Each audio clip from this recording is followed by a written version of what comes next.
देखिए, ये जो घटना बहुत ही निंदनीय है। इस प्रकार की घटना किसी भी समाज में, किसी भी देश में, किसी भी क्षेत्र में ऐसी ऐसी घटनाओं का कोई स्थान नहीं है। हम इस घटना की घोर निंदा करते हैं। लेकिन घटना के बाद में जो स्थितियां हुई वो भी बड़ी चिंताजनक है। और जिस तरीके से प्रशासन इस सिचुएशन को कंट्रोल करने में नाकाम रहा, पहले तो स्थितियां बिगड़ने का इंतजार करता रहा, स्थितियां बिगड़ने के बाद में फिर सख्ते में आया पुलिस प्रशासन और जिला प्रशासन। लेकिन जब तक स्थितियां बिगड़ चुकी थी, और इस मामले में मेरा तो यही कहना है कि निर्दोष लोगों के ऊपर कोई कार्रवाई नहीं हो। जो जिसने अपराध किया है उनको कड़ी से कड़ी सजा मिले और इस प्रकार के घटनाओं की पुनरावृत्ति करने का कोई दुस्साहस नहीं करे। और इस मामले में प्रशासन सख्ती से निपटे।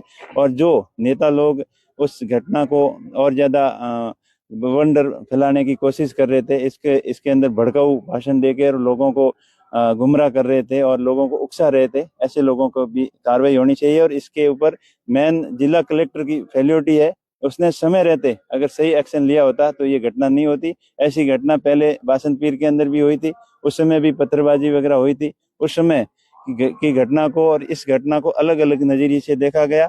और उस घटना में बड़े बड़े नेताओं ने ये बयान दिए कि देशद्रोही थे, उन्होंने पत्थरबाज और ये कई नाना प्रकार के बयान दिए। और अब क्या फूल बरसा थोड़ी रहे थे, वो भी पत्थर ही बरसा रहे थे। तो दोनों देश कानून से चलता है, समानता से चलता है, लोगों को कानून के ऊपर पूरा विश्वास है।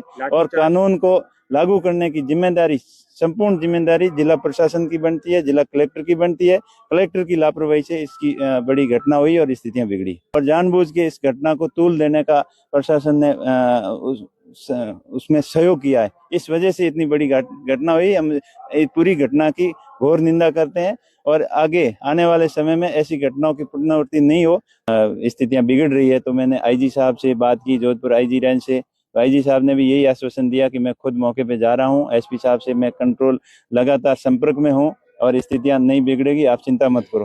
फिर स्थितियां और ज्यादा बिगड़ने लगी, वहां आगजनी होने लगी, घरों को जलाए जाने लगा और लोग बहुत ज्यादा संख्या में आने लगे। और कुछ नेता जेसीबी के ऊपर चढ़कर, पुलिस की गाड़ी के ऊपर चढ़कर जोर जोर से जनता को उकसाने का काम कर रहे थे। स्थितियां बहुत खराब होने लगी। उस समय में मैंने आईजी साहब से बात की और आईजी साहब को सख्त निर्देश दिए कि आप खुद इस घटना को संभालो, नहीं तो स्थितियां और ज्यादा खराब हो सकती है। मैं धन्यवाद देना चाहूंगा आईजी साहब को कि उन्होंने खुद इस घटना की मॉनिटरिंग की और स्थितियां काफी बिगड़ने के बाद में उन्होंने कंट्रोल किया, इसलिए उनका धन्यवाद। और मैं आशा करता हूं कि निर्दोष लोगों के ऊपर कोई प्रशासन कार्रवाई नहीं करे